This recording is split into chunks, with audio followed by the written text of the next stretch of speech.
Considerando la cercanía del verano y la alta proliferación de mosquitos transmisores, en este caso del dengue, funcionarios de CENEPA recorren distintos barrios de las ciudades del área metropolitana para verificar la eliminación de posibles criaderos. Los funcionarios del CENEPA todos los días llegan a una comunidad determinada y por muestreo toman varias manzanas y llegan a 4 casas de cada una de ellas para buscar y capturar las larvas del mosquito. Dicho método se denomina LIRA, que significa levantamiento del índice rápido de la Aedes aegypti. Nuestro trabajo consiste en mirar por el patio y tomar unos datos de los potenciales criaderos que podamos encontrar en las casas. Allá cerca de la escalera no estábamos viendo larvas, pero acá por este costado y justo el costado un poco más difícil de acceder estamos encontrando larvas. Entonces, como es agua con jabón, no se le coloca el abate. Y el abate se coloca normalmente cuando es agua que se encuentra en un lugar donde no se puede eliminar, de repente cubiertas o registros. Y el abate es uso exclusivo, vamos a decir, del cenepero, porque tiene sus indicaciones, tiene las dosificaciones que se tienen que respetar de repente y no podemos estar dejando en las casas nomás. Una vez que llegan a las casas, también atienden los reclamos presentados por la ciudadanía y aclaran acerca de los procedimientos realizados por el servicio. Yo te pido es que por lo menos las camionetas que salgan a fumigar, los barrios más marginales.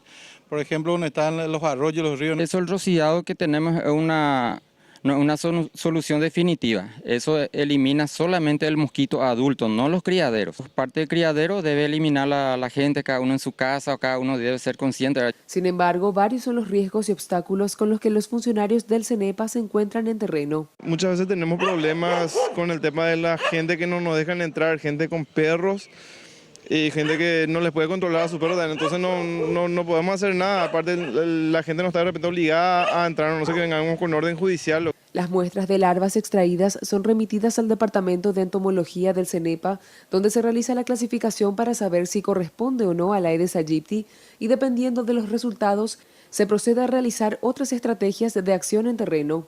Suponiendo un índice de infestación de 5%, ¿qué significa eso? Quiere decir que de cada 100 casas visitadas, 5 se encuentran con larvas o pupas de Aedes aegypti. Teniendo en cuenta las condiciones climáticas ideales para la reaparición de casos de dengue, los ceneperos siguen exhortando a la ciudadanía a no bajar la guardia y que revisen sus patios todos los días para eliminar los posibles recipientes que puedan acumular agua y que puedan ser criaderos del mosquito transmisor del dengue. Cabe acotar en este caso que CENEPA también pide a la ciudadanía colaboración en este aspecto para eliminar la mayor cantidad de criaderos posibles en distintos lugares. Cambiamos de tema. En las últimas horas el Senado aprobó por mayoría el proyecto de ley de responsabilidad fiscal. Este proyecto fue consensuado por 5 bancadas de la Cámara Alta. El proyecto de responsabilidad fiscal tiene 3 reglas: déficit fiscal anual de la Administración Central, incluidas las transferencias, no será mayor al 1,5% del PIB. Incremento anual del gasto corriente primario del sector público no podrá exceder a la tasa de inflación interanual más el 4% y 3%. En el anteproyecto original, el Ejecutivo había establecido un requisito para impedir que el Congreso aumente arbitrariamente el presupuesto general. En el texto aprobado no se podrá incorporar incrementos salariales, excepto cuando se produzca un aumento en el salario vital mínimo. El proyecto de responsabilidad fiscal modificado fue presentado por 5 de las 7 bancadas que componen la Cámara Alta: ANR, PLRA, Partido Democrático Progresista, Avanza País y Encuentro Nacional. Posteriormente se sumó una C. Y el presidente de la República, a través de un comunicado, expresó su satisfacción por la aprobación de este proyecto de ley. El presidente de la República, Horacio Cartes, expresa su satisfacción por la aprobación en el día jueves 26 de septiembre del corriente en la Cámara de Senadores del proyecto de la Ley de Responsabilidad Fiscal. El jefe de Estado está convencido de que esta normativa contribuirá a un mejor manejo del presupuesto de gastos de la nación. El propósito del Poder Ejecutivo es devolver la estabilidad y previsibilidad de las finanzas públicas y permitir un equilibrio entre los ingresos y los gastos. El Poder Ejecutivo entiende que en este momento el país requiere de infraestructura e inversiones importantes en áreas sociales sensibles como la salud y educación. Esta ley contendrá los gastos corrientes, lo que permitirá un mayor ahorro para destinar recursos a esos sectores tan necesitados y postergados. Sostiene que los lineamientos de la normativa darán al país previsibilidad, además de contener el crecimiento desproporcionado de los gastos denominados rígidos registrado en los últimos años. El presidente felicita y agradece a los legisladores que interpretan las necesidades y requerimientos legales de los nuevos tiempos. Con respecto a quienes tienen una opinión diferente, los invita a sumarse y acompañar los proyectos que se traducirán en mejores días para nuestro pueblo. Considera que la aprobación de la Ley de Responsabilidad Fiscal será un paso fundamental para lograr poner en orden las finanzas y el dinero del pueblo paraguayo. Según datos del Banco Central del Paraguay, el Producto Interno Bruto presentó una expansión de 13.3%, sujeto principalmente a sectores agrícola y ganadero, además de servicios. Según el informe del Banco Central del Paraguay, durante el segundo trimestre del año, el Producto Interno Bruto tuvo una expansión del 13,3% en términos de su tasa de variación interanual, mientras que la tasa de variación acumulada fue de 14%. El sector de la agricultura experimentó un incremento del 45,9% en su nivel de producción. Este resultado ha sido impulsado principalmente por el comportamiento climático favorable durante la campaña agrícola, que benefició a los cultivos en general y en especial a las oleaginosas. Puntualmente en este año lo que estamos viendo es un aumento extraordinario de las exportaciones de soja, ¿verdad? Los cuales están acompañados nuevamente de un aumento bastante importante de nuestras exportaciones de carne, ¿verdad? Y esa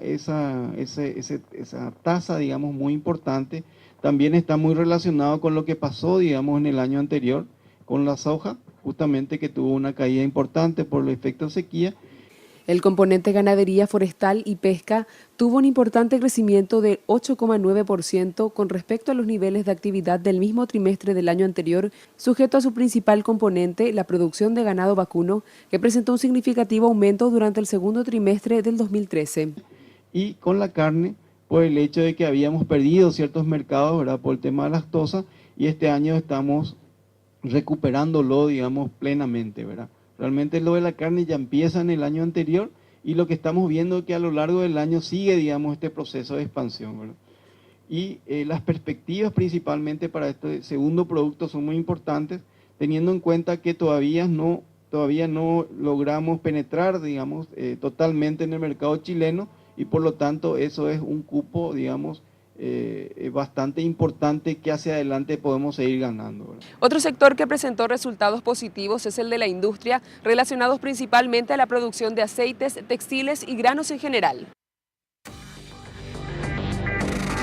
Según los dirigentes de la Central Unitaria de Trabajadores, el salario mínimo de nuestro país debería estar por encima de los 2 millones de guaraníes.